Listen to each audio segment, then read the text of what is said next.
Thanks for joining us again. Go ahead and declare the budget hearing to begin. And we'll go ahead and start with Carrie Deaver.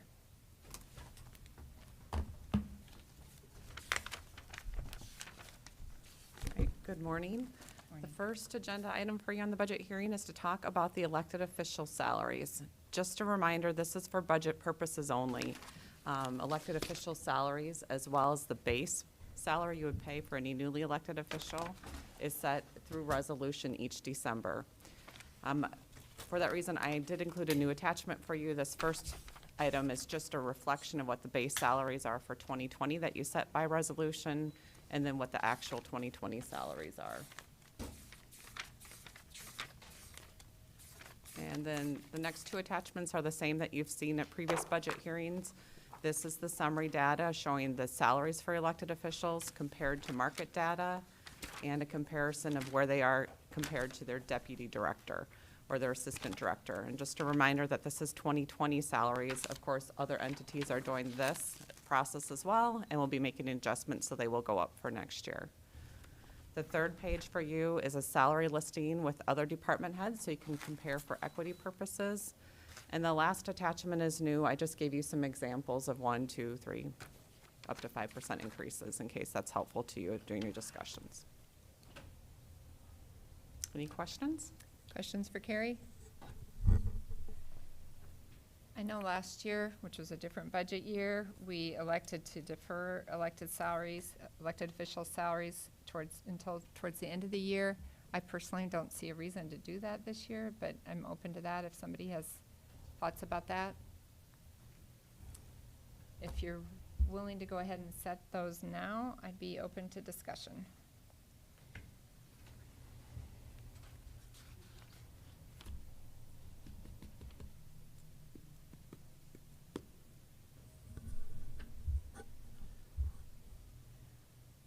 We have two positions that were, the state's attorney's office. We have a new state's attorney coming in. We have a treasurer has an election.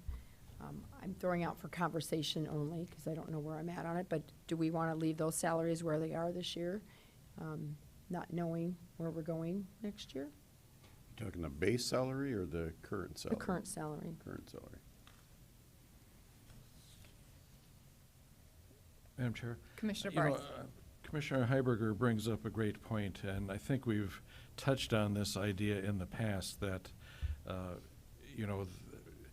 when you replace a 30-year employee with a brand-new person off the street, do they walk in at the rate of someone with 30 years of seniority, or do they take a step back and then earn their way up to 30 years after another 29.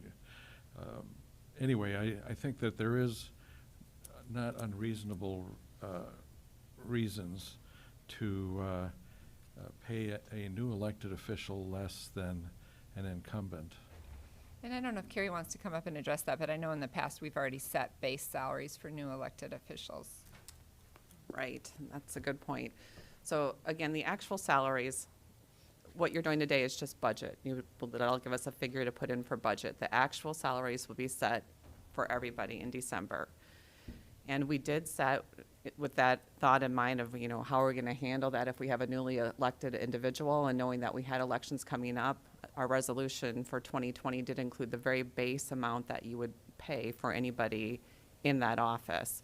And that's the $130 for state's attorney, the $103 for sheriff, and then the $84,927 for the auditor, treasurer, and register of deeds.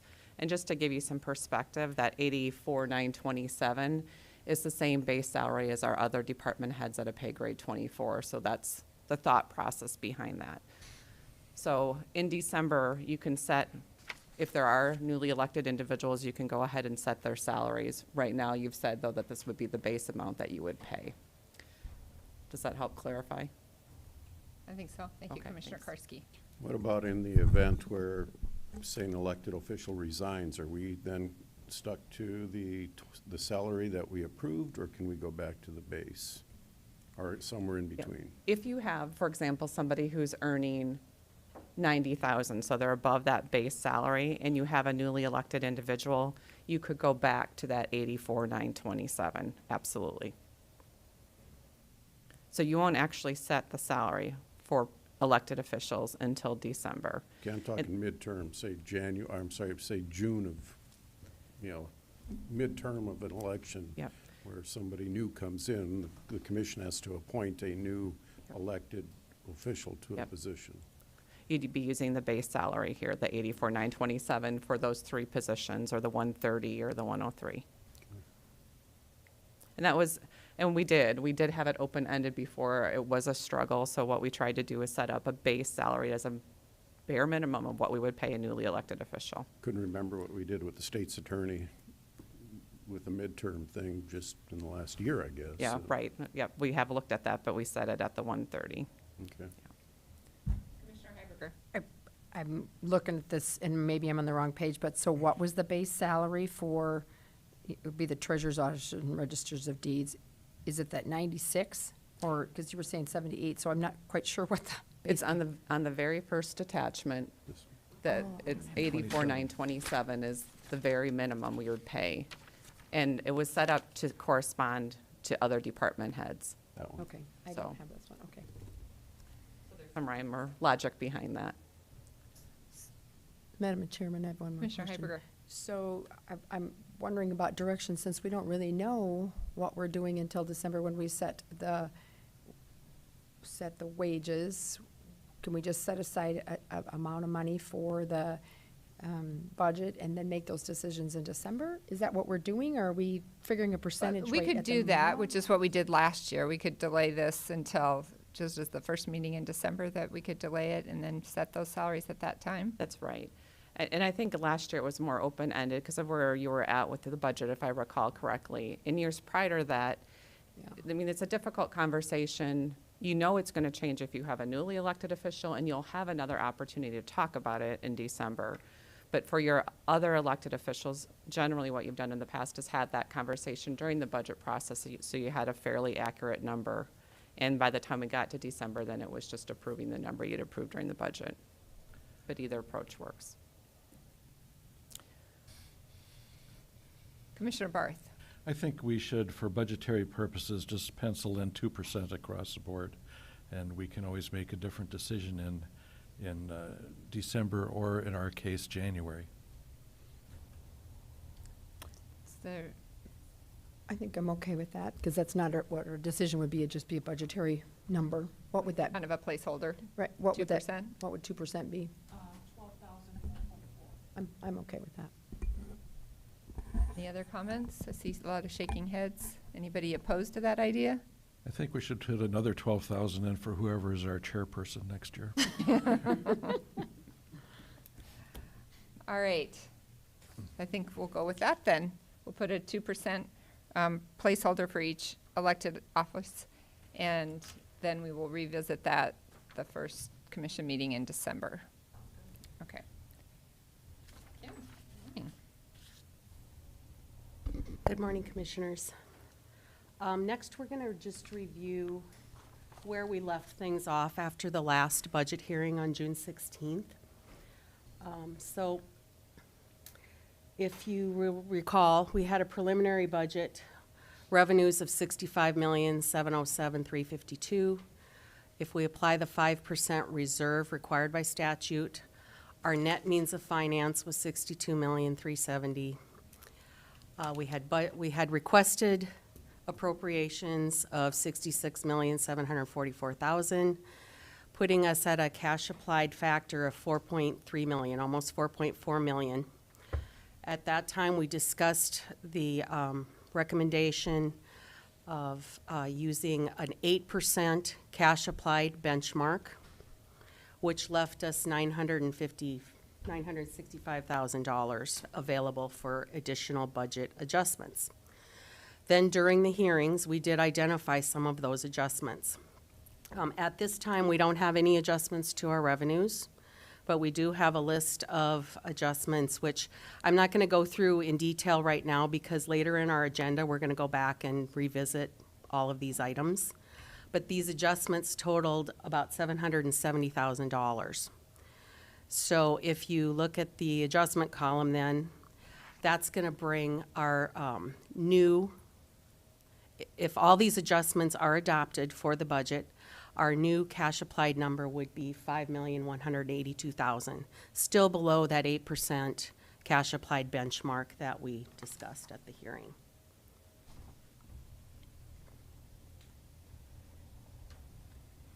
Questions for Kim? Madam Chair. Commissioner Barth? And so with that 8%, then we don't need to take additional from our opt-out. That's correct. Our budgeted revenues at this time assume the same opt-out level as 2020. I think it's important for the citizens to recognize that we are living reasonably frugally on this and not maximizing our potential revenue there. Correct. Any other questions for Kim? I'd say it's generally good news. Okay. All right. So that takes us to highway. Does it take us to highway? Okay. Didn't want to kick you out if there's more that you were supposed to talk about, sorry. All right. I think we all got some updated numbers from you. There should be a spreadsheet that was handed out. One-handed, yep. Okay, thank you. Okay, the 2 weeks since the last budget hearing have been kind of a long 2 weeks. Kim had asked a question after, I think, the last budget hearing, or right before the last budget hearing, that had caused me to review my budget projection, which is that spreadsheet that you all have in front of you. And ultimately, I found 2 errors in my spreadsheet that are used to generate projected fund balances. A spreadsheet had been referencing a contracted construction project summary spreadsheet that was no longer being updated. We had changed the file name, and so there was a link in the spreadsheet that wasn't correct. And so it was referencing outdated information. Additionally, the spreadsheet had a cell with a math error in it. Along with my spreadsheet errors, we had seen a significant decrease in the wheel tax and motor vehicle fee revenues through April and May. Those were related to the closure of the treasurer's office. In addition to the spreadsheet errors and revenue drops, we had some project issues this year. First, the County Highway 146 project was bid over the engineer's estimate and over the budget. The budget, which was originally programmed for 2 budget years instead of a single budget year that it was actually bid for. And then secondly, we had a flooding last year that we experienced that caused us to increase the scope of our culvert project to replace failed culverts. So for the last 2 weeks, we've been working hard to revise these budget numbers, develop an acceptable cash flow and end-of-year fund balance. Jean and Kim and Carol have been a great help in that effort. The spreadsheet provided to you for today's meeting shows the revised budget, and a summary of the major changes are as follows. Contractors working on 3 current projects, the 146 reconstruction and 2 culvert projects that we have. All 3 of those contractors have agreed to work with us on the phasing of their work and the completion dates to move some of that work into 2021. We've had savings on our mill and overlay contract of about $300,000 because the material quantity calculation that was put into the plans versus what's being used in the field is the field quantity is quite a bit less than what was planned for, so that's about $300,000 in savings. And then the requested equipment purchases have been removed from the 2021 budget, and the remaining of the 2020 planned purchases have been removed also. There's one exception to this. The 2 plow truck chassis that were budgeted for have already been purchased, and they're being made right now. And so there's approximately $250,000 remaining to complete the builds of these truck bodies, and it's expected that the expense for those will be incurred in January of 2021.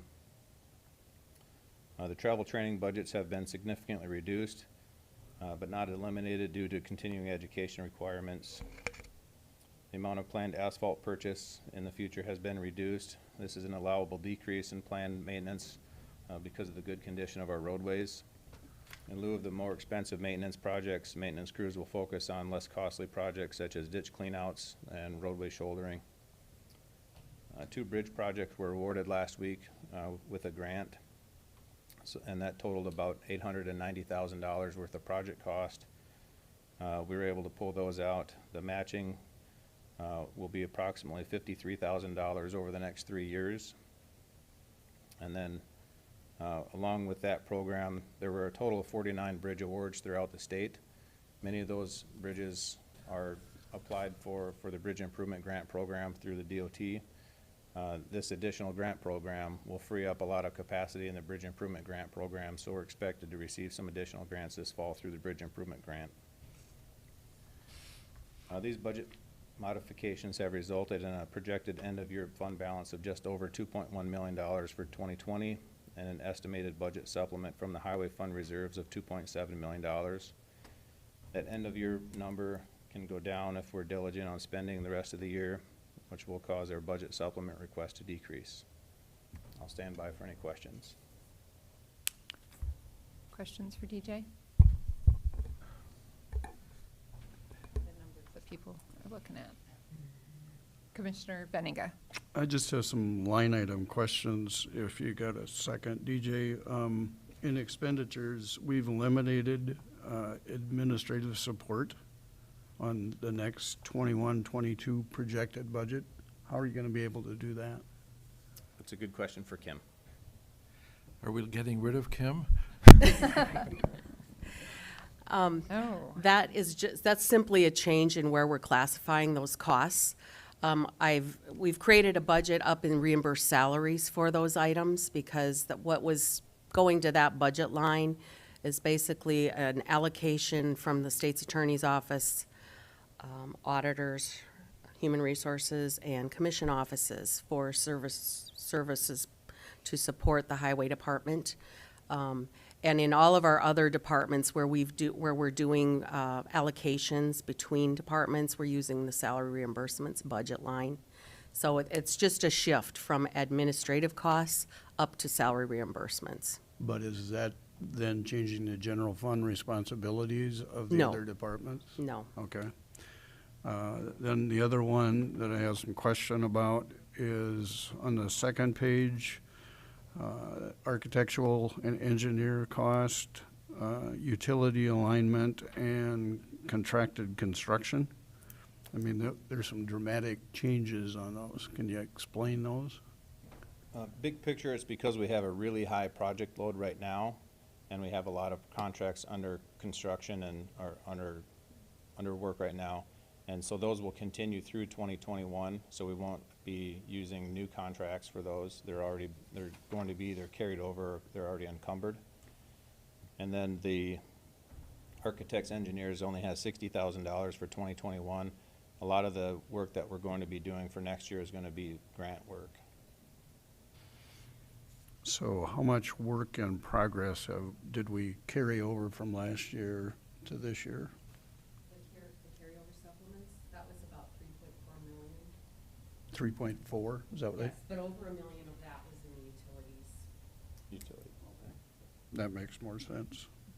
And so the reason that we have really large numbers on the utility alignment is because of that County Highway 146 reconstruction project. We had to redo 2 long utility lines that were really expensive, and that's not a typical expense that we see on most of our reconstruction projects. Our next reconstruction project is North County Highway 149. The estimated utility relocations for that is only $75,000. And our engineer has been working with the electric and water utilities to develop those costs. Do you keep a supplemental schedule of what you think the construction cost projections are gonna be and how that's gonna change some of these projects if they get moved back or whatever, based on frankly cash available? We do, and that's the spreadsheet link that I talked about that was not linked up correctly. That spreadsheet is usually updated every time we have new project costs.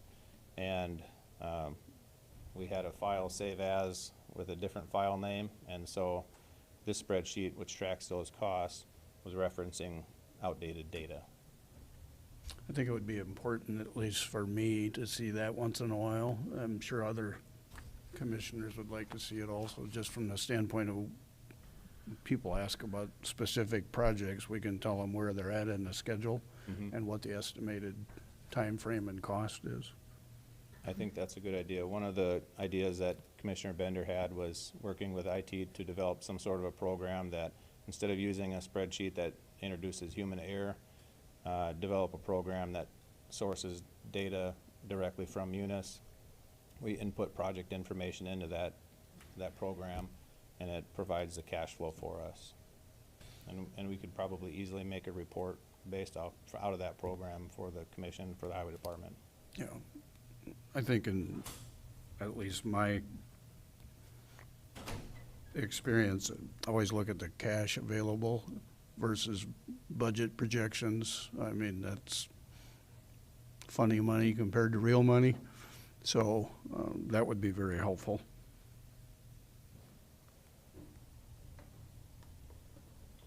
Comments, questions? Gerald stole my thunder.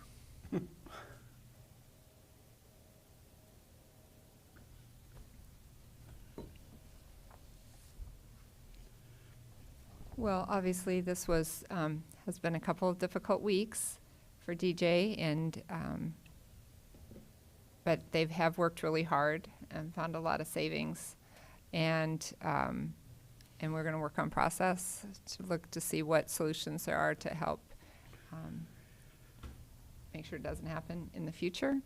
And, but I think we've, through a couple weeks of hard work, they've come up with a workable budget. Anything else? All right, thank you, DJ. Thank Oh, you. Commissioner Yeah, I'm Karski. sorry, just came to mind. Is there any statutory guidance on what your end of your fund balance has to be in relation to the projects that are going on? As far as a required minimum or anything like that? Not to my knowledge, there's no statutory requirements on end-of-year fund balance. There would be a statutory requirement that you can't, maybe Kim has something to add to this too, but you can't over-encumber your cash balance. And you have to have the cash that you encumber projects. And so that's one of the reasons that we were having to look at what our end-of-year fund balance is, so we don't mess up a cash flow and have a negative dollar amount. I think when we talked, our goal is to have the end of the year fund balance in the high twos, $3 million range is our goal. And Right. Kim felt comfortable with that goal. $2 to $3 million, and that provides for enough cushion if we did have emergencies come up, we would be able to have the cash on hand to do a supplement and take care of the emergency. Okay. Commissioner Heiberger? I'm just thinking back, Gerald, and your memory's probably better than mine in this, but I think we talked about, and I know this is an unusual year, that we had a minimum that we thought as a commission that we should have as a fund balance for the highway department, but did we ever come up with a number? Because I remember this conversation. That was actually almost going to be my question that Dean asked, because we had this conversation quite a few years ago. I think since can you've add to come, that. DJ, did we ever come up with an actual number, target number as to what we wanted for a minimum cash balance? Because There was a suggested reserve target of 30% of our regular non-federal revenues. And so in this spreadsheet, we do have a line, it's hidden on this report, but we do have a line that calculates that based off of our revenues. And now our revenues are high enough that 30%, I think, is $3 to $4 million. okay, that's kind of where I was thinking that we were at. Obviously, we didn't make that this year, but I'll work towards going back there. Right. We'll definitely work towards getting back there. In that conversation, it was never set as policy, it was just more of a guidance. Could we unmask that item? Well, so he we has know it where in should his be? report. He just didn't show it to us On this. today in this report. Okay. So, It'd be nice to know where you are in relation to it, so. In the report that we prepare for using this program that we're gonna end up generating, we'll make sure that that's part of it. Okay. say that Kim, because the revenues have gotten so much higher. Kim is comfortable with a goal closer to 25%, is what she was saying in our conversations, just based on the on the amount of revenues that we now have. But I don't know if you want to speak to that, Kim? Well, I was just explaining to DJ that based on the revised budget request, it's going to put the cash reserve at about low 20%, 21%. And that assumes that we would move the 1.6 million of jurisdictional transfer money over to the building fund. That is,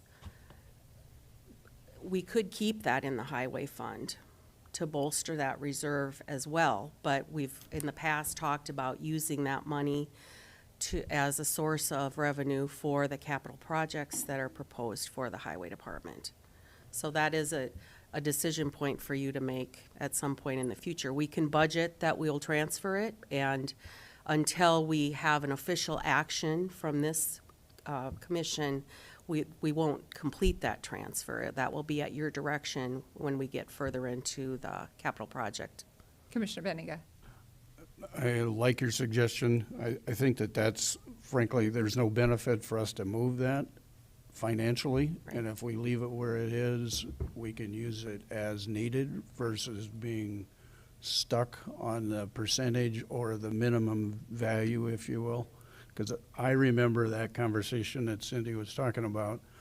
And it seems to me we talked about a dollar amount or a percentage, and we didn't make it a resolution because we wanted some flexibility. And I think this gives us the flexibility to do that and still maintain the reasonable cash that we may or may not need. So is your direction to budget for the transfer and then just address it further on, or do you not even want to budget for the transfer at this point? I think I'd like to see it identified before we transfer it with some project allocation, so to speak. And if we think we're gonna get some of that spent in 2021, then we have to budget for it. Does that make sense? Well, Does the- yes, that will all depend on the timing of a bond Right. issue and Exactly. and we will be addressing a lot of these matters in our building committee meeting on the 7th. We'll have some more, we've got some further guidance on bonding. Was the 2.4 million on the 2021 budgeted mean that transfer was done or was not done? Yes, It was that's, done. that's Okay. assuming the transfer is done. Okay. If we leave that 1.6 million in the highway fund, we would have an ending cash balance of 4 million. Okay, thank you. So I think, I mean, if I'm hearing Commissioner Benega correctly, that we can leave it budgeted for right now, but that we will revisit that as we work through the bonding issue. Right, Does that make sense? Took the words right out of my mouth. okay. Great. Here is my Thank you. second profession. All right. DJ, did you have anything else you wanted to talk about? No. I know you were anxiously anticipating coming here, so I imagine you want to stay up there as long as possible. All right. Need a chance to give an update, and I apologize that this happened under my watch. It's not a fun presentation to have to give, but we're working on solutions. All right. Well, we We've appreciate all it. been there. Glad this isn't next year when it really is an issue. We can actually fix this year, so don't sweat it too much. We figured it out. Thank you. Thank you. All right, so that takes us to a continuation of discussion deliberation from June 16th, and we start with the building fund, unless. I'm sorry. Yeah, I'm okay moving Carl up. We're glad Carl's here. Thanks, Carl. So Carl is here to talk about the courts, which I'm trying to see where that is on the agenda, but It's not on here. outside agencies, there we go. All right. Morning, Commissioners.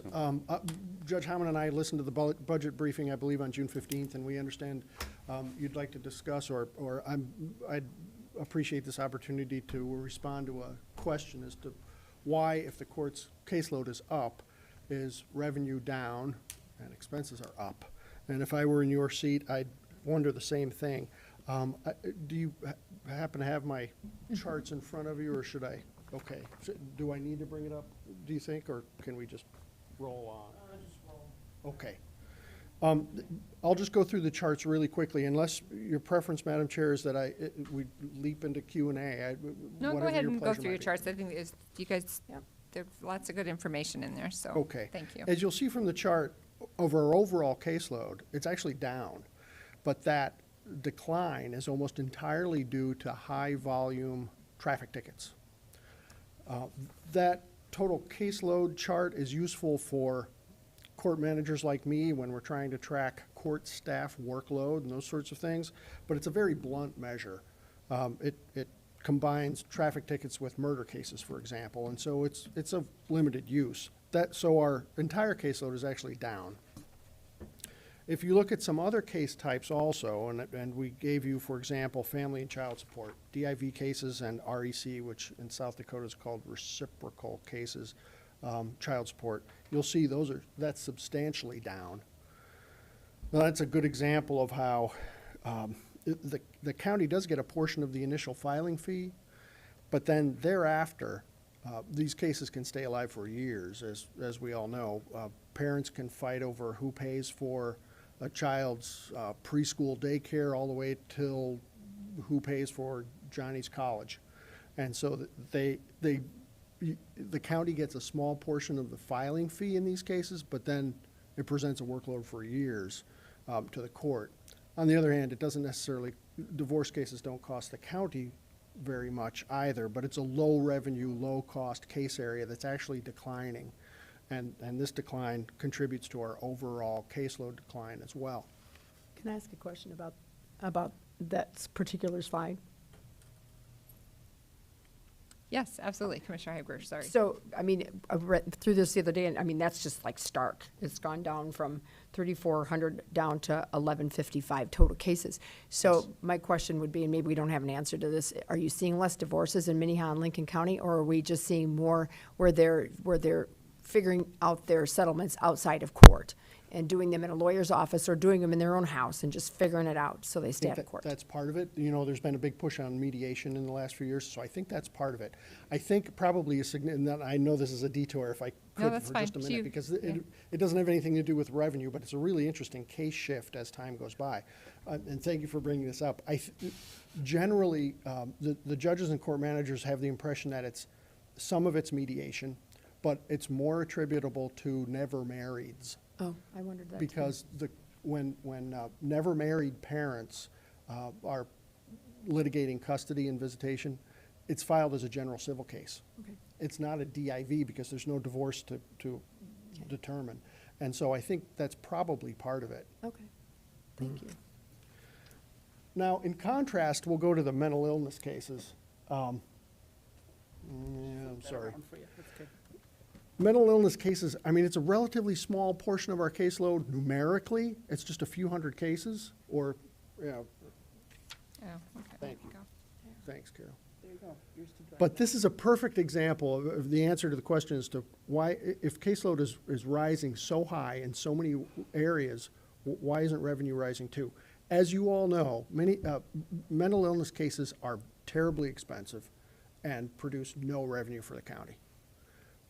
But that's the trend in mental illness cases. And you can see why that dynamic of, okay, if your caseload is up and up and up, why doesn't revenue creep up too? That's a perfect example, mental illness cases. And then, well, felonies are in there too. Huge increase in felonies, as you all know, and we've presented that chart a number of times to you. Very expensive case type, relatively little revenue to the counties. Now, if I were a county commissioner, I would wonder, well, felonies are going up, but wouldn't fines and fees go up as well?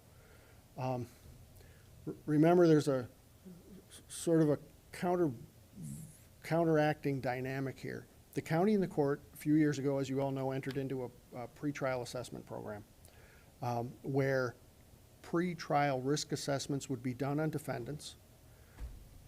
We can assume that to some degree that's going to lower jail days and save the county some number of jail days if defendants are released who are determined to be low risk. On the other hand, there's a dynamic with the money that occurs there. In the past, when monetary bail was more heavily used, a typical outcome of a case would be you'd use the money that was posted for bail, apply it to the fines and fees, and close the case. Well, now that monetary bail is applied less often, there's nothing there to forfeit. And so there's sort of a cost to the savings in jail days, but of course, those are two different pots of money. And so we believe that dynamic is at work too.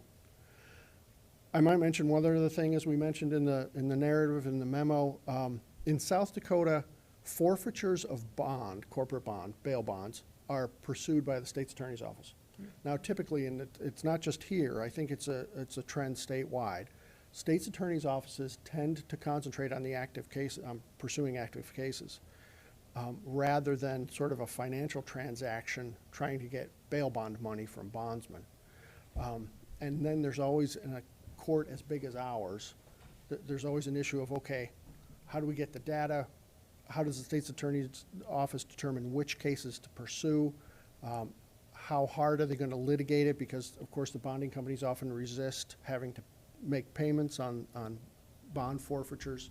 And so we don't have a clear sense of whether the state's attorney's office has the capacity to pursue them more aggressively. Okay. But we can generate all kinds of reports to assist in that if that's an area that commissioners would like to look at. Commissioner Karski.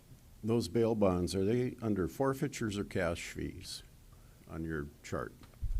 I'm sorry. Roll up to your court's revenue? Those would be under forfeitures, Commissioner. Those are the forfeitures. Okay, Right. so I've been reading on this, and it puzzles me, because if somebody goes to one of the corporate bonding companies or bail bondsmen, they pay a fee. And if they fail to appear, or if they have to forfeit that, the bonding company should be paying the courts that, correct? And we'd relay it to the county. And we're not collecting on that, so the bonding company's getting a free ride? I mean, because they're collecting money from that person who pays the bonding fee, but the county isn't trying to collect on that bail bond? Is that what I'm hearing? I don't know that it's that they're not trying. I think that the state's attorney's office has provided a little information on this to me, and it is that it's difficult sometimes to collect from the bailsmen.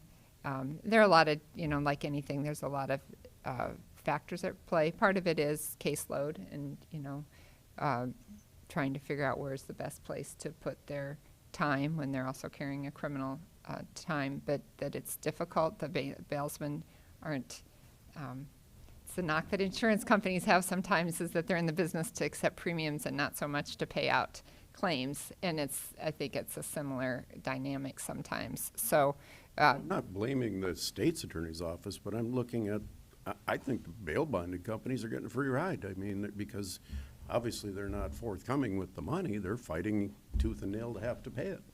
They do actively resist the collection. Yeah. That's wrong. Just doesn't seem right. Thank you, Commissioner, for that response, because that would have been mine as well. I asked Carl, how much do you think we're leaving on the table there? I remember a case where there was a famous football player's child was murdered, and there was it $1 million bond, $2 million? It was a $2 million bond. And we never got it, did we? Actually, that was a Lincoln County case, and Oh. the state's attorney, you have an excellent memory to remember that one, and it crossed my mind to mention it here because that's sort of a good example of what we're talking about. That was a Lincoln County case, but if you remember, the defendant failed to comply with the terms Right. of the release on a $2 million bond, and the state's attorney's office in Lincoln County negotiated a 50% forfeiture. So Lincoln County got half of it, and the other half was exonerated. Was that a well-known bondsman in that case? I think it was at the time. I mean, it did, and we're not talking about inside baseball here. I mean, that made the newspapers at the time. Yeah, And so, yeah, of course, there aren't many in this community, so. sure.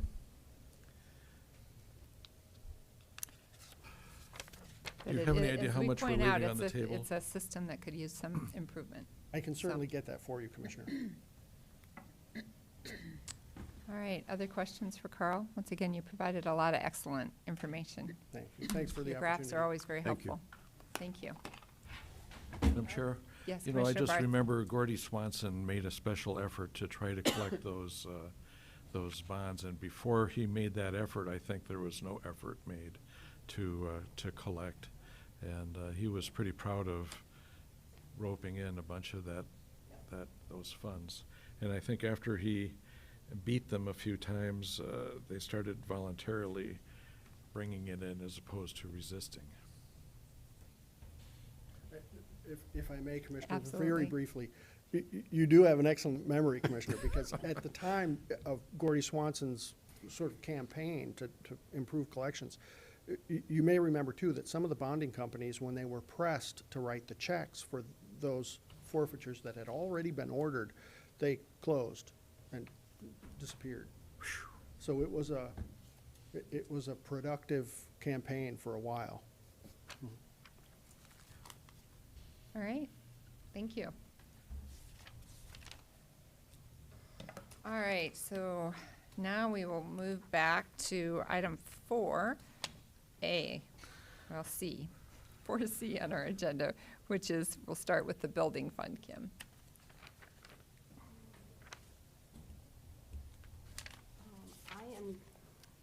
I'm going to back up to a slide from our June 15th hearing.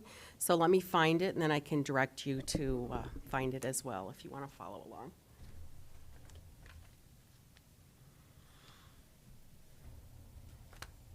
Which slide are you looking for, Kim, so we could? The building fund, it's going to be in the budget overview, item 2, budget overview. And it's going to be, oh, I'm sorry, I'm in the wrong one. It's going to be in the other requests, budget overview, other requests. And, let's see. It's slide number 7 and 8, actually, or 6 and 7.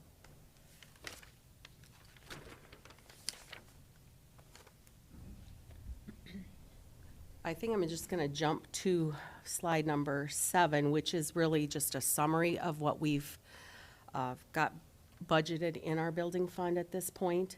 And so if the 2021 proposed budget is the second column on this schedule, and we've got projected revenues of 4.5 million. We've got cash projects of 2.4 million. And if you recall, there are a couple big ticket items on that list, including a Sally Port at the JDC facility and also some FF&E for the admin and extension building remodel project. In addition to that, this request or proposed budget includes the cost to the debt service for a new $20 million bond issue. We have debt service on our existing debt in the building fund, some administrative fees for total costs of $3.9 million. A net surplus projected at just over $500,000, which would bring our ending cash to $2.6 million. Now, we did just a few minutes ago talk about doing a budgeted transfer from the highway fund of $1.6 million, so that would simply add to this bottom line, putting our building fund cash at a little over $4 million, $4.2 million, if you proceed with that transfer. But again, that's something you can discuss as the capital project planning develops over the next few months. All right, that's helpful to know, though, that it's not shown in there right now. Right. So thank you. But my question is, it was in the highway budget, it looks like it's already been taken out. On this data that DJ just gave to us yesterday, it is taken out, and Okay, it's but not added in on this side yet. Okay. But that would bring this total up to 4.2 million. Okay, thank you. And so I'll redo this, so when we have our overview for provisional budget, you'll see everything in its place at that point. Thank you. All right, thank you. Is there anything else on the building fund you wanted Uh, to visit about? Not, Anybody have nothing questions on the specific. building fund?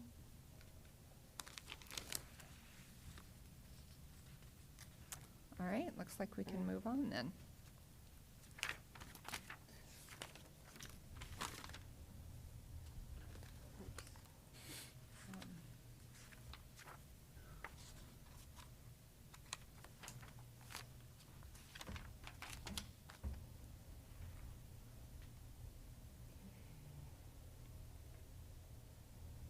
I wonder if, I don't know where Carol is. I know we were hoping that Erin could be here for this conversation. I know she's in a triage meeting. Okay, I was just wondering if we should move on to vehicles and come back to this. we sure can. Carol's standing right here, so. Move on to vehicles and then come back? I'll hook her up in Zoom. Okay, all right, we'll go to vehicles. So, vehicles are also in the budget information from June 15th. And, let's see, I believe those are in the other requests as well. Let me see here. Okay, that would be slide number 2 from the June 15th hearing, the other requests.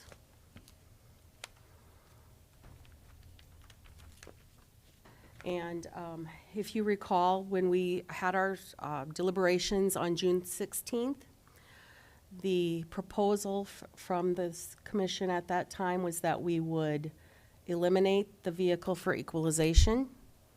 We would, in place of buying a used vehicle for human services, we would transfer one of the commission office SUVs to human services, which would be no cost then to the general fund. And then we would budget for a new SUV for the commission office at $34,000. The purchase of the Explorer for the jail was approved, and the purchase for the sheriff's office of the patrol vehicles and investigator vehicles were also approved. And I've got those numbers scheduled into that means of finance adjustments, so we will be able to look at that when we get further on into the agenda. And then, as DJ stated this morning, he's withdrawing the vehicle request for the highway fund.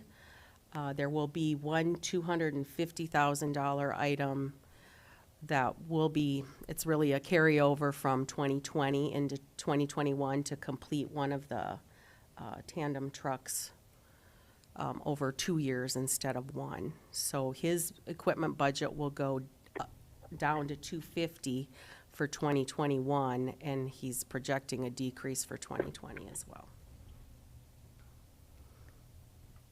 Questions on vehicles? Good. Okay. All right, should we go back to personnel, Carol, or do you want us to keep going?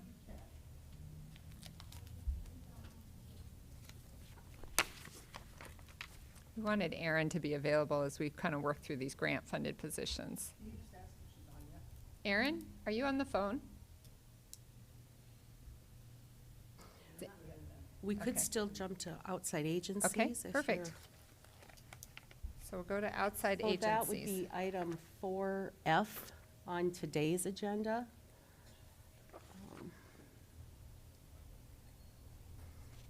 And there were a number of adjustments that were discussed during deliberations on the 16th. So this is a revised schedule of outside agency requests. And we'll just start up at the top. The two largest, overall, the adjustments that were discussed would reduce our outside agency funding by $42,200. The biggest adjustment is for IVC housing, where we've moved to per diem pricing instead of an annual contract rate, and that's going to generate savings of $53,000. And then the other new item for 2021 would be $5,000 to fund mental health court. And so that's further down on the list. Then also during deliberations, Commissioner Benninga suggested that we budget 2% increases to any of those agencies who had requested increased funding over 2020. And so the impact of that is a little over $3,100 for ambulance. And then the total for all the other agencies, you can see here, I think it's about $2,700 total. So all of those items in combination would be a reduction of $42,200.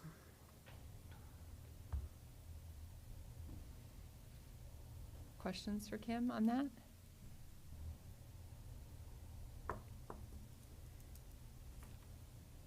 What would, if I may, Of the course, impact of a 2% adjustment, having a problem with equity or fairness here, if you ask for money, you're getting it, but if you didn't, you're not, like, Glory House asked for money and they're getting an extra $100, it's not even close to what they asked for, but, I Right. mean, if we did the 2% increase for all the outside agency under donations, if we did just across the board a 2%, what would the impact be? Some of them wouldn't need that 2%.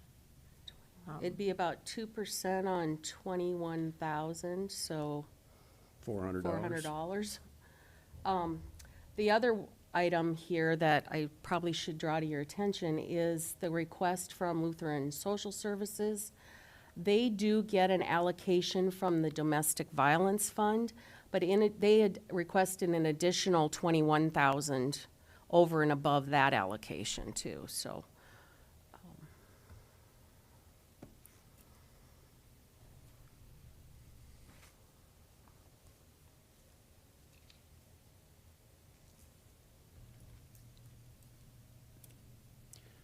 And the reason I just bring up the 2%, I mean, it's hard to argue that an organization like, Lifescape or some of these other groups that, they don't see at least a 2% increase in their budget every year, and they didn't come to us and ask for a 2% increase.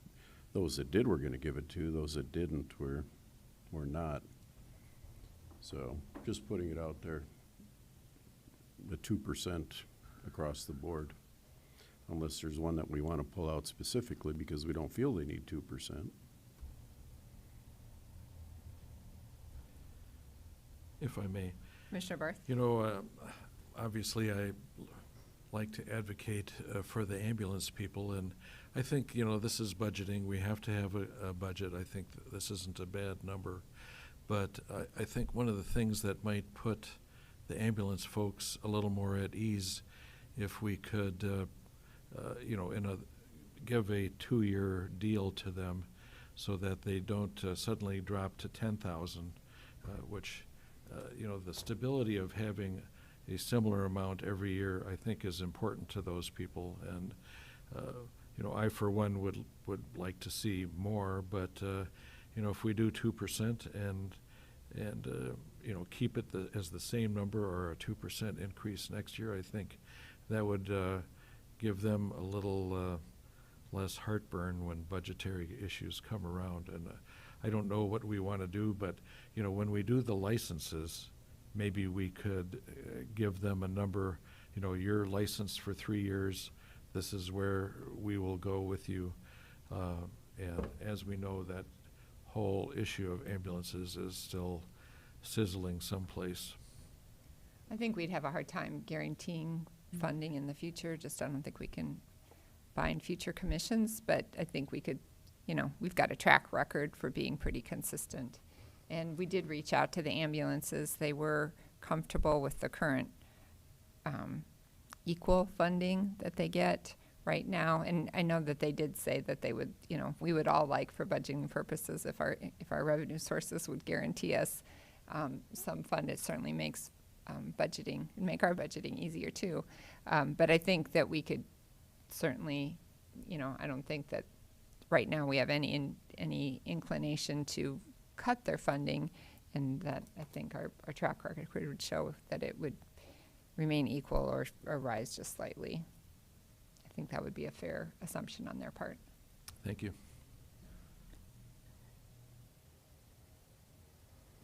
you know, I mean, as to Dean's comment, I mean, I can certainly understand, and I don't think there's an agency on here probably that doesn't do tremendous work for our community. I do struggle a little bit with giving people increases that didn't even ask for support, provide any supporting information about why they might need that. Not that all the ones that have asked for increases have provided dramatic information either. And I mean, and honestly, we're just talking about so few dollars in the overall budget for anybody that it's I'm not sure that anybody's going to notice whether we gave them $100 or not, an extra $100 or not. I personally would prefer to fund those that asked for it, you know, provided some documentation for why they needed it, and let folks know in the future that if we're going to give increases, that you need to apply and explain why an increase is merited.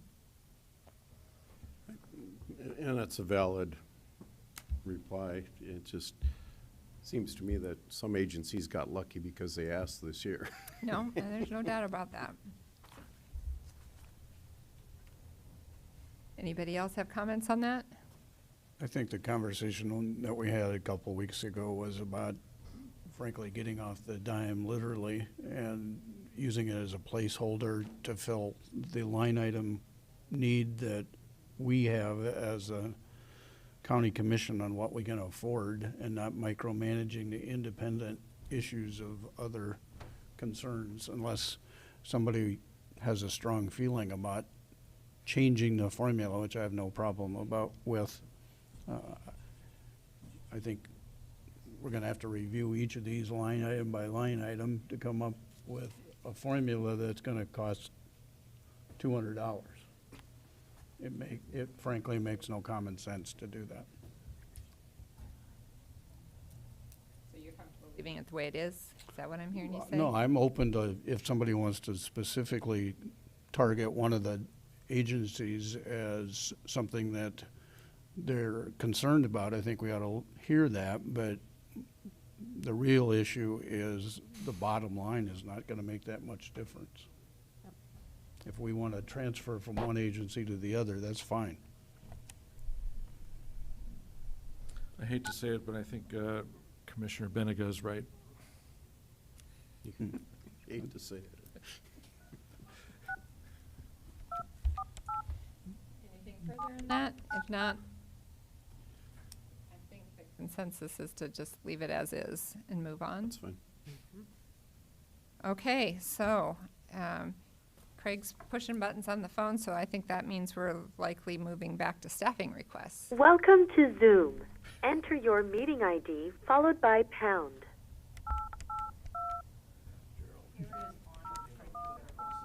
Okay.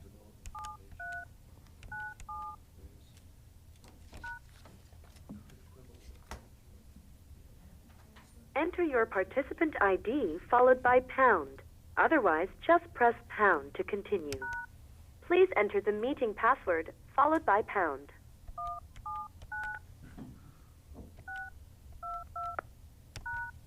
You are in the meeting now. There are 2 participants in the meeting.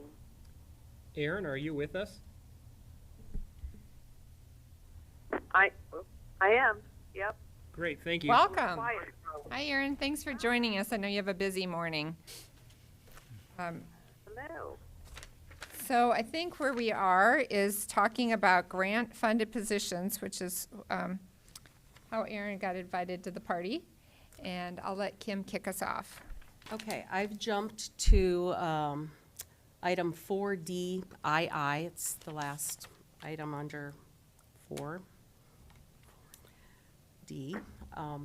And this is a summary of all the MacArthur grant. It's a proposed budget for the next cycle of grant funding from the MacArthur Foundation.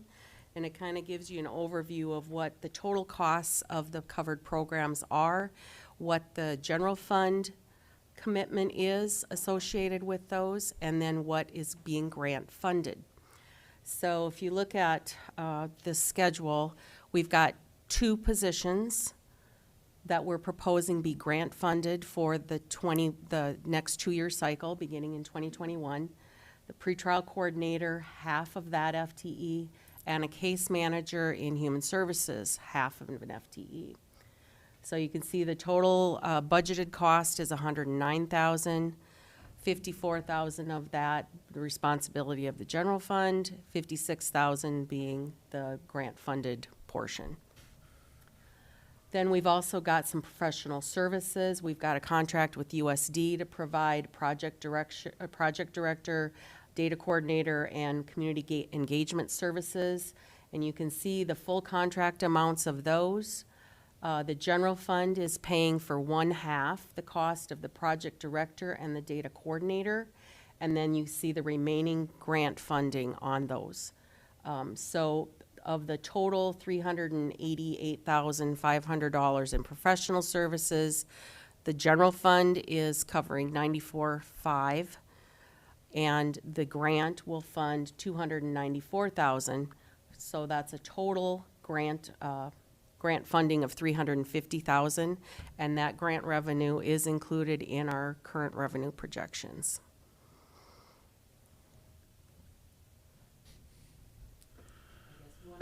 One other item of note is that pre-trial coordinator, our general fund is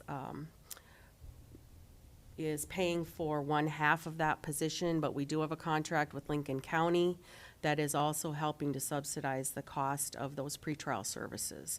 And we've budgeted $17,500 for providing those services for Lincoln County as well. Is this document on Dropbox? We had a late change to this document, so it's probably not on your Dropbox copy. It's on Dropbox right now, but it probably wasn't there when your iPads were uploaded. I apologize, I should have explained that going into it. Okay. Questions for Kim? I find these very confusing. I don't know if I'm the only person or not, but.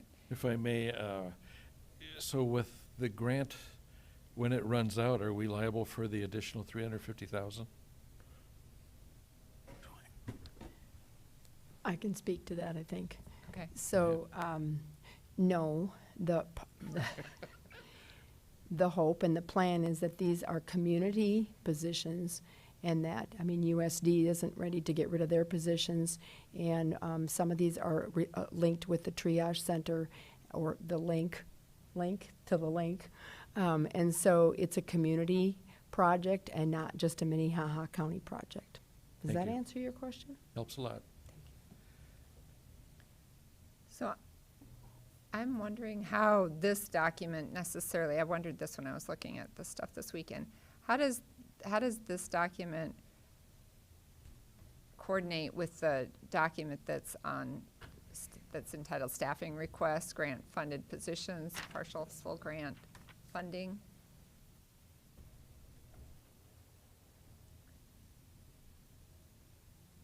Was this document updated to reflect the update on the MacArthur grant document? Well, you'll see that, you'll see the $31,535 for the caseworker matches exactly. There's a little bit of a difference in the amount reflected on the staffing request for the pretrial services position.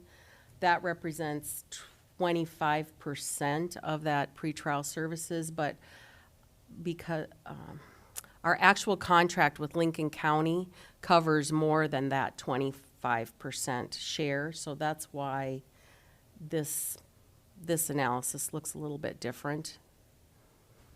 So when it says in bold on the other spreadsheet. On the other spreadsheet. When it says in bold, the request is to continue, I'm looking at the human services, for example. Request is to have MC general funds cover 0.5 FTE for 2021 and the full FTE for 2022.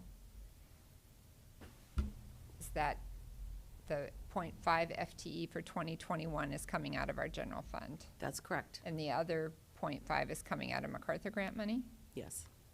Okay. But we can let Erin speak to this a little further.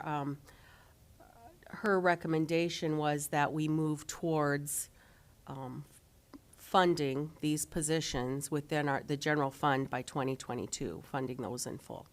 So Aaron is, I mean, my recollection is this is different than the conversation you had with me prior to our budget hearing with Commissioner Heiberger. At that point, that these were all going to be 100% grant-funded positions at the top part, the pretrial coordinator, the caseworker. Is that not correct? Did something change? That's what I'm trying to figure out. When we had a conversation out in the hallway, she said that they were all going to be MacArthur funded for 2021, as long as we took over the position in the sheriff's office. No, I'm not sure of the documents you're looking at, but no, there's always, and if there's miscommunication, but no, these positions have always been only half funded. Yeah. It's just that we were a little bit behind, or we waited a while to hire them, so we used 2 cycles of grant funding so we could pay for the full FTE the first year. So these have always been at partially funded positions. So the funding is the exact same for 2021 as it is for 2020. Correct, for those 2 where it's Yeah. part-time funded. It's just that the reason why the full FTE has been covered this first full year of employment is because we were behind a year in spending. So you're able to use the first year of spending and the second year of spending to cover the full FTE for that first year. So really, the funding is not the same. We had savings because of a delay in filling the positions, so the grant funding did cover virtually 100% of the cost of the positions, but now when we move into the next cycle of the grant is only going to cover 1/2. Okay. So these are positions that we've already authorized. No. See, this is real way confusing. You've authorized them through 2020. And the reason they're showing up on your sheet is because we're looking, of course, at budget for 2021. So we just want you to have a good sense of grant positions moving into the future. So the request for 2021, that's why there's so many comments, and I apologize, but there's so many comments on the right-hand side to help explain really what the difference is if you're approving them for next year. So far, all those 3 positions at the top are only approved officially through the end of 2020. And if we approve them this year, then they're only approved through 2021? Correct. So it does get really confusing, but I thought where we were last time was that the corporal was approved. That was the sheriff's position, which has been in his budget for a couple of years, that he was going to do. We were just fortunate enough that the MacArthur grant covered that position. And then the human services one, we did not continue, we had decided at this point not to continue funding, or not to add budgeted money to that. Am I correct? The human services caseworker? That's still in the budget. Okay. And then Because we have the grant revenue in the budget. right. And yes, so that's still in the budget for this year, and the thought was if the money comes through for the next cycle, that person would be covered through 2021. And so that was where we were leaving that. And the pretrial person is funded through the end of this year, and that one, we fund half. And we were looking to fund that half going into 2021. Aaron, did I say that all right? Why don't we, okay. Aaron, did you hear? So it's somewhat, just to, it's what you said is for 2021, that one pre-trial coordinator position and one alliance position is 50% funded from MacArthur, for sure. Yep. 99% likely. Because we do have to put in our application for the next 2 years. But otherwise, yeah, that was the plan. But that's what was said. So that we would fund those 2 positions, the pretrial and the alliance one, at 50%. Right. And the corporal was a full ask from the sheriff's office. So the way the chart is broken out now, the two positions at the bottom, the sheriff's office jail, sheriff's office patrol, those two we approved. And so then the pretrial coordinator position. We approved funding half of that position. So we approved to fund it at the current level. Yes. Yes. Is that a true statement? As I recall from our previous conversation, the reason we broke this chart out is, well, there's a couple reasons. These are all the grant-funded positions that currently exist.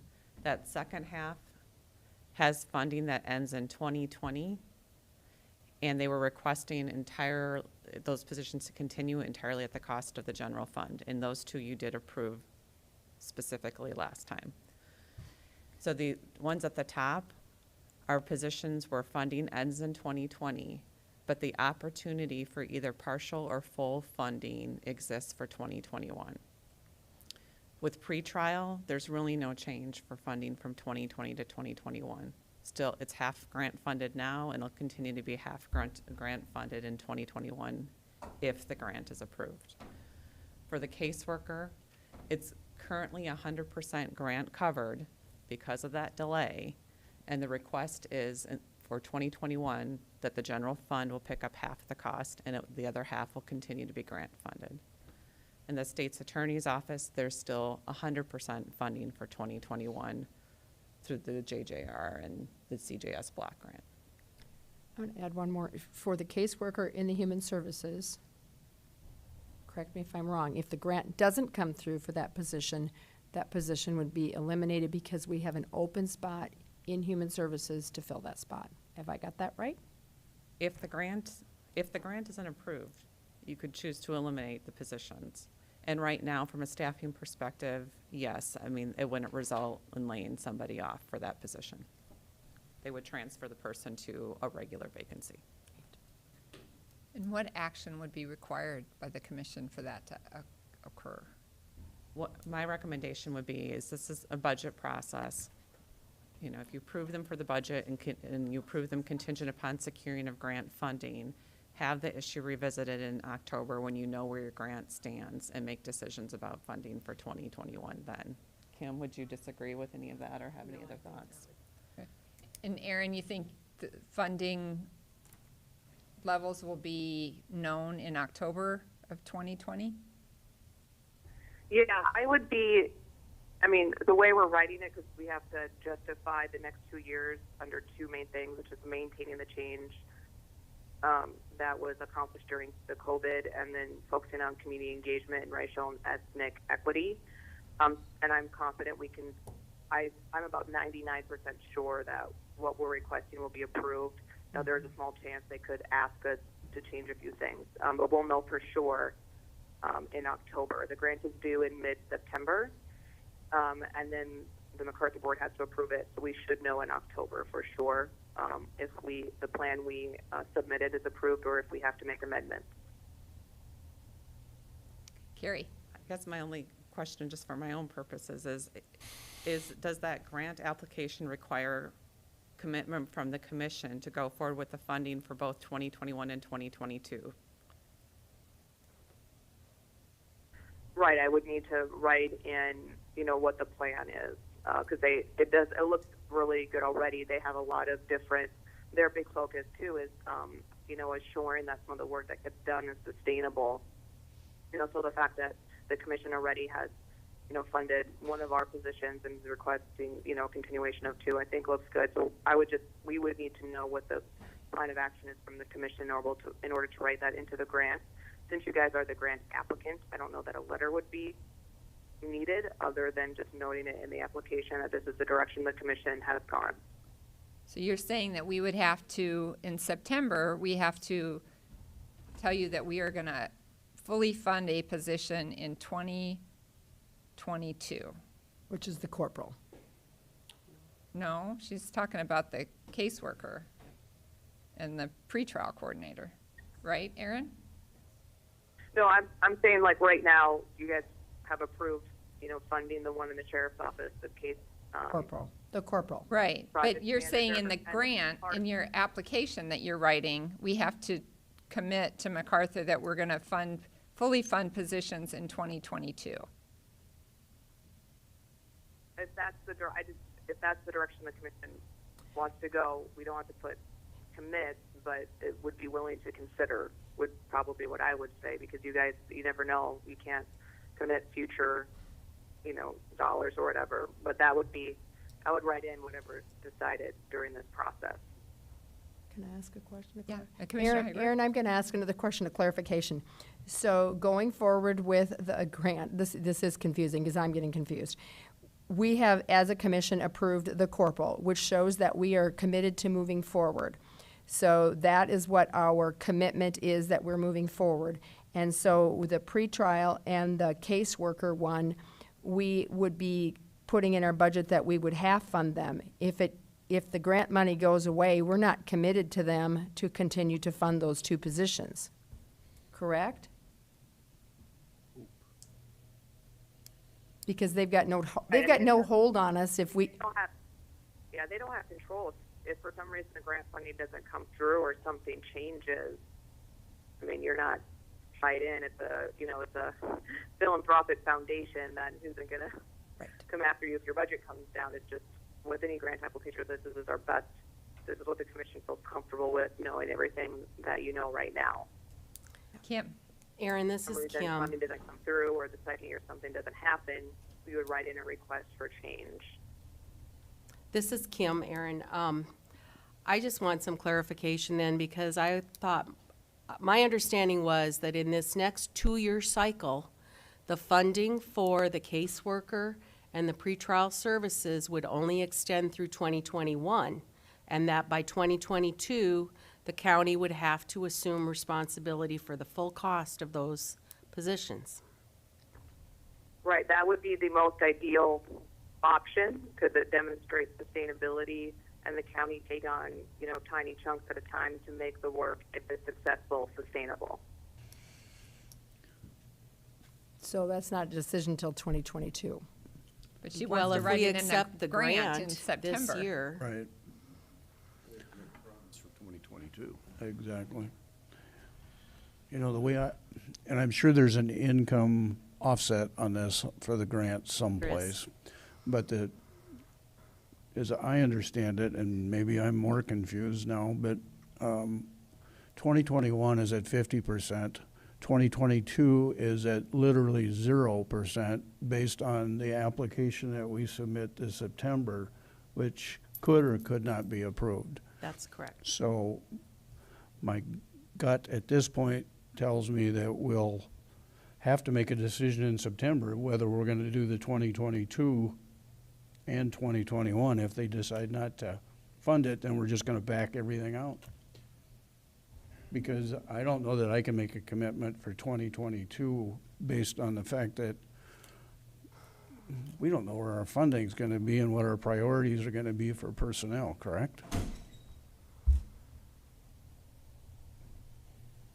We won't. We don't enter contracts. No, this is asking us to enter into a contract now for 2022 when we don't know if we're going to get 2021 funding, correct? Or we'll get half, but potentially, but then we have the full responsibility. It's no different than some of the other grant fundings that we have, is we get the startup dollars, and then after a year or two, then it's our function to take over the operating cost. Does that contract have an appropriations clause like any other of our contracts where Well, it's a grant, it's not really a contract, so it's, a promise to pay or a commitment to fund? Right. It's a grant application, so if it's not approved, it doesn't commit anything. And they work with governments a lot, understanding that. So the grant application is based on this year's budget approval. If you guys approve that, those 2 FTEs will be partially funded. And for the second cycle, what I would recommend is you consider approving, if it's working, the rest of the 2 positions. And that's how, because either way, no matter what direction you guys want to go, you never know, what 2022 will bring, and you can't future commit, and they understand that. So, So Aaron, that's we're what not you would write in commit, based on budget and what you. Aaron, we're not committed by our application to automatically say in 2022, we're going to keep pretrial, because if the numbers and the data don't come back that pretrial's doing us any good, we're not committed to a Right. position that we can't fund. So that is not part of the Right. job application that automatically we're committing to 2022. Right. There's no automatic. Right. So, I mean, I think at the end of the day, you know, we have our questions answered about the 2021 budget. And I think what this is teaching me is that when this grant comes forward for approval, that we need to really carefully think about what we are saying in those grants. It's very easy in these grants to think it's kind of free money, and it always sounds like a great idea because it's, you know, worthwhile causes that we would like to be able to pursue. But in reality, we then can get into this situation. And my guess is not only will the grant application say that we will, you know, fund some of these, but there's probably some other new position that it's suggesting that MacArthur grant fund for us because of further things. So I think we have the information we need, I do anyway, for approving the staffing request for 2021. Aaron, this has just been helpful, and I think that we need to have, you know, bring the commission along as you're working on this grant so that we all understand what it is that we're committing to, and it just can't be brought in on the day that we are supposed to approve it. So, any other comments along those lines? You got it, Madam Chair. Right. I guess my thought process at this point is 2022 is all based on, frankly, the outcomes of what the grant's going to provide to court systems and the judicial systems to prove that it's worth the investment. Yep. And at this point with pretrial, we don't feel like we have enough data, and that's why they were willing to pay for those positions going forward again, because because of everything that's happened, there's just not been enough data to make those decisions sound. All right, so back to these positions. Is there anybody who is uncomfortable funding these grant positions for 2021 under the criteria that's established here? Are they I'm okay already with it. included in the cash applied number that we worked on? They are. They are, okay. They are. Okay, Next. so we're good on the grant-funded positions. Anything else on staffing that we needed to talk about? Okay. Is that Kim giving us the summary of what we've already decided, or? Okay. And then you'll talk about payroll and matrix after that. Yes. Thank you. All right, so this is just a brief summary for you of what you did authorize, or you tentatively approved during the last budget hearing. Right now, you have tentatively approved the paralegal for the public defender and a correction systems operator for the sheriff's office and the jail. And those are the only two full-time positions that you approve for 2021. You did approve 3 other changes. And that's what you see in that second box below. And these are all reclassifications this year for other staffing requests. So you approved a reclassification of a deputy sheriff to a sergeant, a senior deputy public defender to a senior trial attorney, and then a current paralegal to a new classification of paralegal supervisor. And those 3 reclassification requests total about $15,000. Any questions about any of that? All right. And then if you want me to jump to the matrix adjustment. Do you want to do payroll accrual? Oh, no, Kim's doing You wanna payroll do accrual. that? You can do the matrix adjustment. We've kind of skipped all over the place, so we'll let you All do right. matrix, and then we'll have Kim come back up for payroll. And just a summary of that, what is currently in the payroll budget is the 2% adjustment that we've talked about during previous budget hearings, and that's for any position that's paid on the matrix.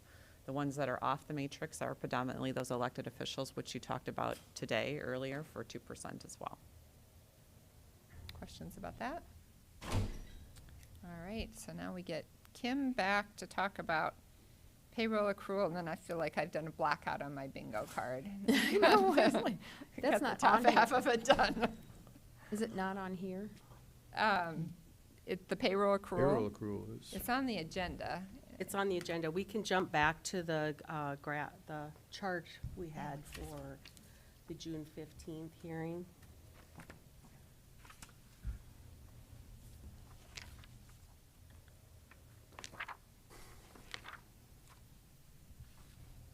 In the budget overview.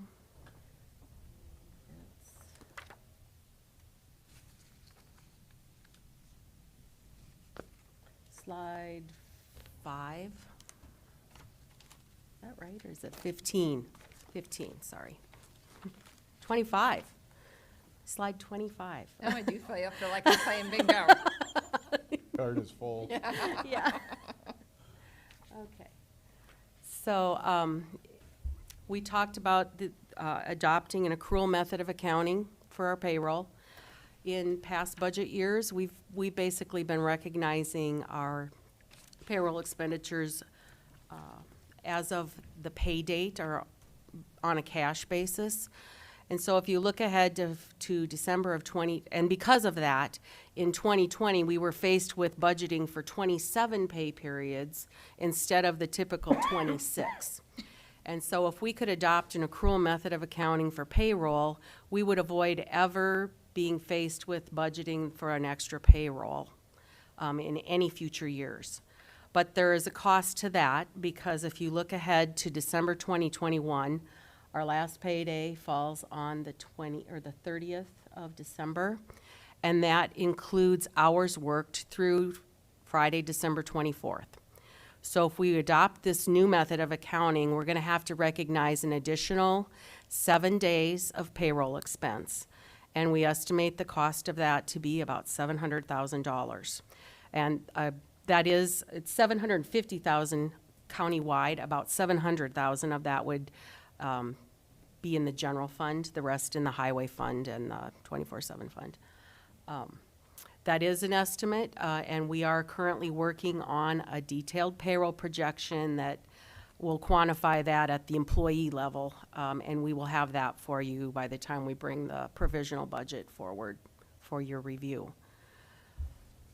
But it is a one-time cost, and we projected that by 2028, when we'd be faced with that extra pay period, the cost of that could be as much as $1.9 million. So it's a $700,000 cost now versus that 8 years from now.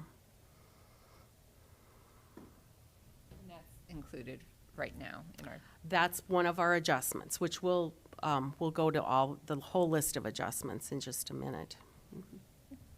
questions for Kim? Comments? Commissioner Karski? I'm in favor of it. You know, it's kind of like funding a retirement plan. If you're not fully funding it, why are you even doing it? So we got to fully fund our payroll. Anything else? I would just say that the $700,000 is the total appropriation adjustment that we're making primarily.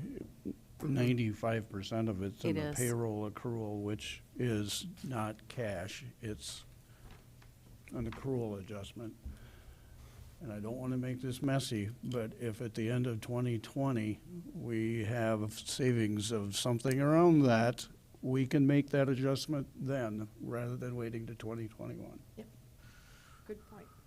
Good point. Correct? Make it early? Correct. That's a great point. Yes, you can. It's, Yep, that's a as long as we can do it within the limitations of our current budget. Exactly. great. But the tricky part is that every department budget would have to be able to absorb that additional cost. But I guess we could do some and not all, get us most of the way there. You can make those at any department level that you want. Right. As long as you know what the accrual dollar amount is, it can be done. That is true. Good point. All right. For anything those else? people not familiar with the term, accrual is one word, not two separate words. It's not a accrual adjustment, it's an accrual adjustment. Good one. Real adjustment to actual. Anything else on that? Okay, so we have a break built into the agenda right now. Does anybody need a break right now? Are you guys comfortable? Can we get keep another going? bingo card? Yeah. If everybody's okay going, then I'd be in favor of keeping it going. All right, so that takes us to opt-out dollars, cash applied, Kim. Okay, so we're gonna jump back to the very first document we looked at this morning, and it's this cash applied analysis. And again, I'll just run through all the adjustments that we've talked about today and at the last budget deliberation. We do have a couple new items at the bottom, but as Gerald's mentioned, the $700,000, that's at the top of the list. The cost of the 2 new positions in the jail and the public defender's office, $123,000. The reclassifications for $15,000. We talked about the elected officials, and that's gonna be about $12,500. That's not on here right now, but we'll do a little math in our heads for that.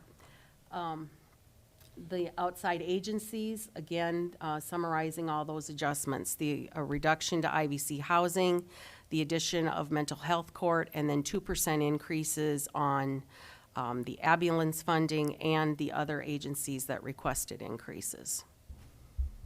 Okay. Then we jump to equipment. We're removing the request for vehicle for equalization.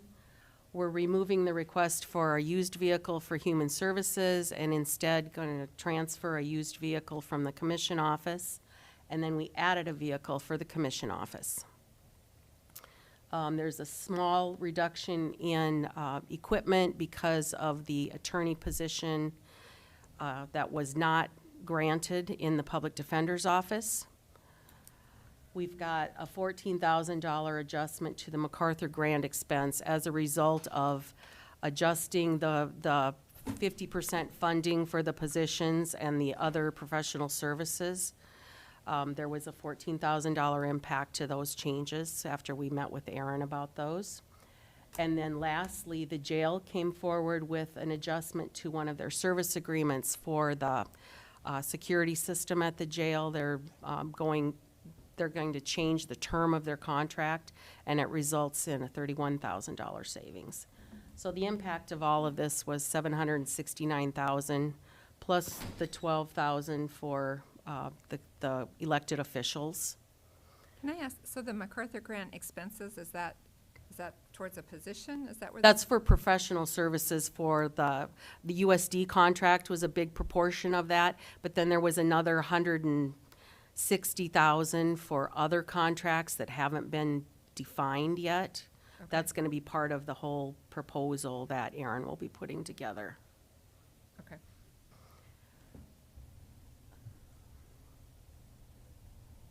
So those $769,000 in appropriations budget bring our total appropriations up to $67,513,000, which again results in a cash applied of $5.1 million, almost $5.2 million. And our target cash applied was $5.4 million. So we're below that maximum recommendation for cash applied. And again, and this will be, it's gonna change by $12,000.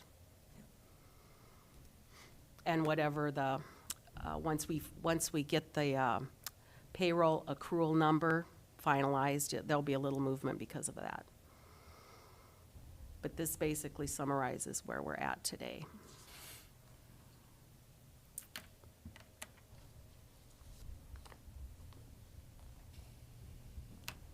Questions?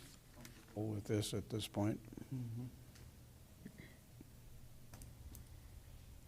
Anybody uncomfortable? I think we have a big thanks to Kim and the auditor staff and Carol and Carrie and everybody in this room. It's a lot of hard work. Definitely to the department heads for Yeah. being very thorough and very conscientious about their budget submissions. All right.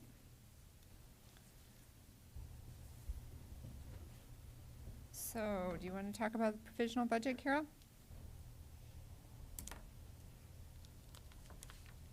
Where do we go from here? The final review will be on July 21st. You'll have a briefing on the budget with the adoption on July 28th of this year. That will be the provisional budget. We do not have to have any other discussions in July because we are not needing to go out for more opt-out money. As a matter of fact, you guys have done a phenomenal job of not using any additional opt-out dollars. We're staying at the fiscal year 2020 budget level. So at this point, we're not going to plan any additional budget hearings. If you have a need to do so, please let us know, and we will do this.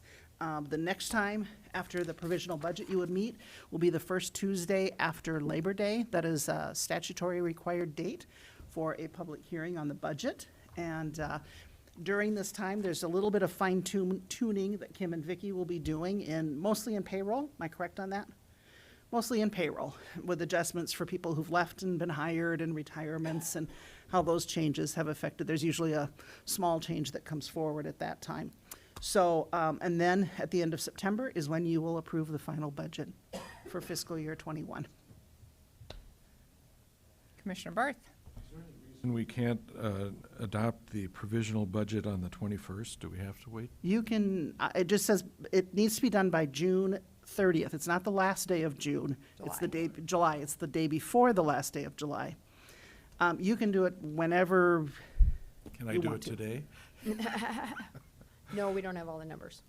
You could just, we'll look for direction on that. Okay. Thank you. Anything else? Thank you. Yes, thank you. All right, so this is opportunity for public input. Anybody here? Public input? All right, if not, I would declare the budget hearing adjourned. Good job. Thanks to everyone. Thank you very much. Thank you. Great job. Thank you to the auditor's office staff. Without you, I do not know where we would be.